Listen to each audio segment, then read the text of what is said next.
गंग गणपतये नमो नमः। संक्षिप्त शिवपुराण रुद्र संहिता अध्याय 31 से 35 भाग 2। देवताओं को रुद्र के पास जाकर अपना दुख निवेदन करना। व्यास जी उधर जब शिवदूत चला गया तब प्रतापी शंखचूड़ महल के भीतर जाकर तुलसी से वह सारी वार्ता कह सुनाई। शंखचूड़ ने कहा, देवी शंभु का दूत का मुख से रण निमंत्रण सुनकर मैं युद्ध के लिए जाने के लिए उद्यत हैं और उनसे जुड़ने के लिए मैं निश्चय ही जाऊंगा। तुम इसके लिए मुझे आज्ञा दो। यूँ कहकर उस ज्ञानी ने अपनी प्रिया को नाना प्रकार से समझाया। फिर ब्राह्म मुहूर्त में उठकर प्रातः कृत्य किया और पहले नित्य क्रम पूरा करके बहुत सा दान दिया। तत्पश्चात अपने पुत्र को संपूर्ण दानों के राज पर अभिषक्ति करके उससे अपनी भार्या राज की सारी संपत्ति समर्पित कर दी। पुनः जब उसकी प्रिया तुलसी रोती हुई उसकी रण यात्रा का निषेध करने लगी तब राजा शंखचूड़ ने नाना प्रकार की कथाएं सुनकर उसके ढाढ़स बनाया। तदंतर सुमधुर दानव राज कवच धारण करके युद्ध करने के लिए उद्यत होकर अपने वीर सेनापति को बुलाकर उसे आदेश देते हुए कहा। शंखचूड़ बोला, सेनापति, मेरे सभी वीर जो संपूर्ण कार्यों में कुशल और समर में शोभा पाने वाले आज कवच धारण करके युद्ध के लिए प्रस्थान करें। सुखवीर धानों तथा दैत्यों की 86 टुकड़ियां तथा बलशाली कंकों की निर्भीक सेनाएं अस्त्रों शस्त्रों से सुसज्जित होकर नगर से बाहर निकलें।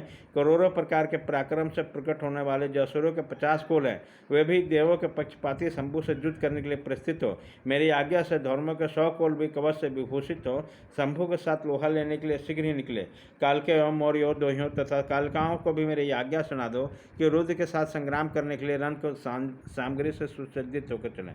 सनत कुमार जी कहते हैं, मुने, सेनापति के यो आदेश देकर असुरों के राजा महाबली ज्ञानेन्द्र शंखचूड़ सहस्र प्रकार के बहुत बड़ी सेनाओं से घिरा हुआ नगर से बाहर निकला। उसका सेनापति भी युद्ध शास्त्र में निपुण, महारथी, महान सूरवीर और रणभूमि में रथियों से अग्रगण्य था। इस प्रकार युद्ध स्थल में वीरों को भयभीत कर देने वाला वो दानवराज 3 लाख अक्षोषणीय सेनाओं पर शासन करता हुआ शिविर से बाहर निकला और उत्तमोत्तम रत्नों द्वारा निर्मित विमान पर आरूढ़ होकर गुरुजनों को आगे करते हुए युद्ध के लिए चल पड़ा। आगे बढ़ने पर पुष्पभद्रा नदी के तट पर सिद्धाश्रम में जा पहुंचा। वहां एक मनोहर बट वृक्ष विराजमान था। वहां सिद्धि क्षेत्र सिद्धों का उत्तम सिद्धि प्रदान करने वाला था। पुण्य क्षेत्र में भारत का कपिल का तपस्थान कहलाता है। वह भूभाग पश्चिम से समुद्र पूर्व, मल्य पर्वत से पश्चिम, श्री शैल से उत्तर और गंधमादन से दक्षिण था। उसकी चौड़ाई 5 योजन और लंबाई 500 योजन थी। भारत के उस भाग में उत्तम पुण्य प्रदान करने वाले तथा शुद्ध स्फटिक के समान स्वच्छ जल से परिपूर्ण पुष्पभद्रा और सरस्वती नाम की 2 रमणीय नदी बहती थी। सदा सौभाग्य से संयुक्त रहने वाली लवन सागर की प्रिया भार्या पुष्पभद्रा सरस्वती के साथ हिमालय से निकली है। वो गोमंतक पर्वत को बाएं करके पश्चिम समुद्र में जा मिली है। वहां पहुंचकर शंखचूड़ ने शिव जी को सेना के देखा।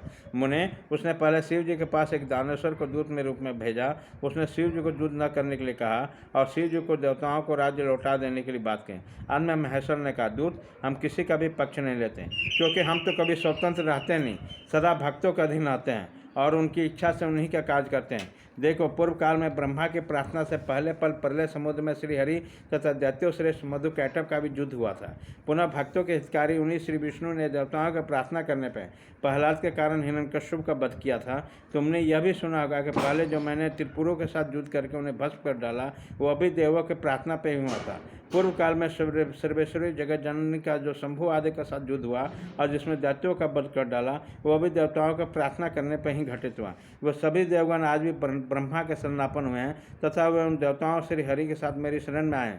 दूत, इस प्रकार ब्रह्मा विष्णु और देवगणों की प्रार्थना का वशीभूत हो देवों को अधीश्वर होने के कारण मैं भी युद्ध के लिए आया। तुम भी महात्मा श्री कृष्ण के श्रेष्ठ पार्षद हो। अब तक जो दैत्य मारे गए हैं उसमें कोई भी तुम्हारी समानता नहीं कर सका।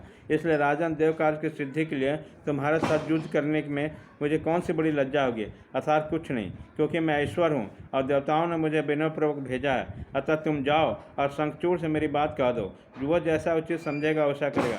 मुझे तो देवताओं का कार्य करना है। यह कहकर कल्याण करता महेश्वर चुप हो गए। तब शंखचूड़ का दूत उठा और उसके पास चल दिया। अध्याय 31 से 35 भाग 2 खत्म।